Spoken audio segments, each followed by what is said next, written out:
নমস্কার বন্ধুরা, রিমি পুতুলের রান্নাঘরে স্বাগত। আজকে আমি বানাবো একটি মিষ্টি রেসিপি, যেটা ময়দা দিয়ে বানানো, খুবই সুস্বাদু খেতে। মিষ্টিটা বানানোর জন্যে আমি এখানে 200 গ্রাম মতো ময়দা একটি থালায় নিয়ে নিয়েছি। এবার এর মধ্যে দিয়ে দেব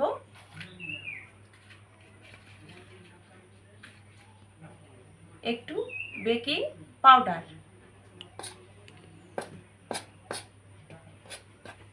দিয়ে দেব সাদা তেল,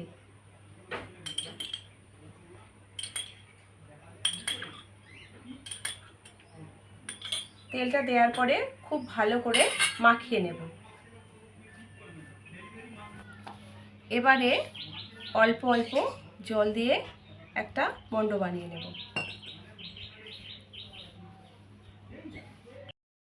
ময়দাটা মাখিয়ে নিয়েছি। এবার একটা বাটি দিয়ে এভাবে ঢেকে 15 মিনিটের জন্য রেস্টে রেখে দেব। এবারে মিষ্টি বানানোর জন্যে একটা চিনির শিরা বানাবো।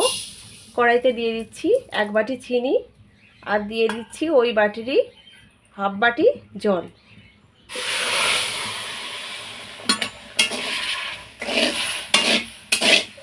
চিনিটা পুরোপুরি মেল্ট হয়ে গেছে। এবার এই চিনির রসের মধ্যে একটু লেবুর রস দিয়ে দিচ্ছি, যাতে চিনির রসটা একদম জমাট না বেঁধে যায়। আর একটু চিনির রসটা ফুটিয়ে নামিয়ে নেব। চিনির রসটা বানিয়ে নিয়েছি, আর এদিকে 15 মিনিট হয়েও গেছে।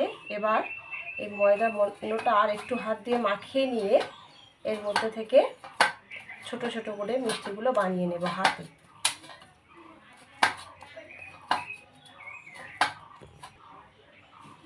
এবারে এই মণ্ড থেকে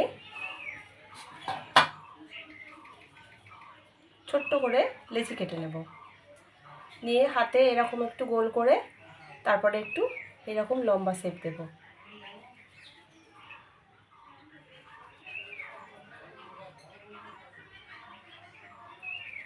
এইরকম লম্বা লম্বা মিষ্টি বানিয়ে নেব।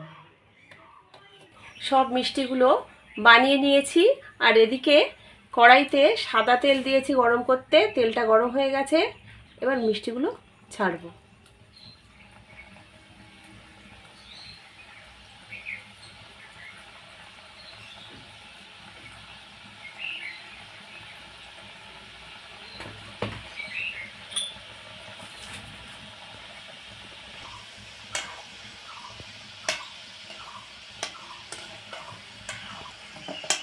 মিষ্টিগুলো ঘুরিয়ে ঘুরিয়ে খুব ভালোভাবে ভেজে নিয়েছি, একদম ব্রাউন কালার হয়ে গেছে। এবার এগুলোকে তুলে নেব, আর এই একই রকমভাবে সমস্ত মিষ্টিগুলো ভেজে নেব। বন্ধুরা, সব মিষ্টিগুলো ভেজে নিয়েছি, আর এদিকে উনুনে চিনির রসটা বসিয়ে দিয়েছি। এবার মিষ্টিগুলো এর মধ্যে দিয়ে দেব। উনুনের জাল আমি একদম বন্ধ করে দিয়েছি, শুধু মিষ্টিগুলো এইভাবে দিয়ে নেড়ে চেড়ে নামিয়ে নেব।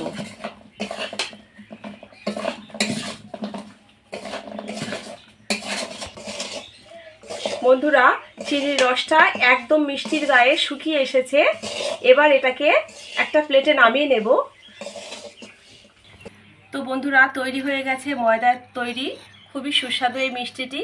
পুরো ভিডিওটি দেখার অনুরোধ রইল, আর যদি ভালো লেগে থাকে লাইক শেয়ার কমেন্ট করে জানাবেন, আর চ্যানেলটিকে সাবস্ক্রাইব করে আমার পাশে থাকবেন। আজকের মতো এখানেই শেষ করছি। ভালো থাকবেন, ধন্যবাদ।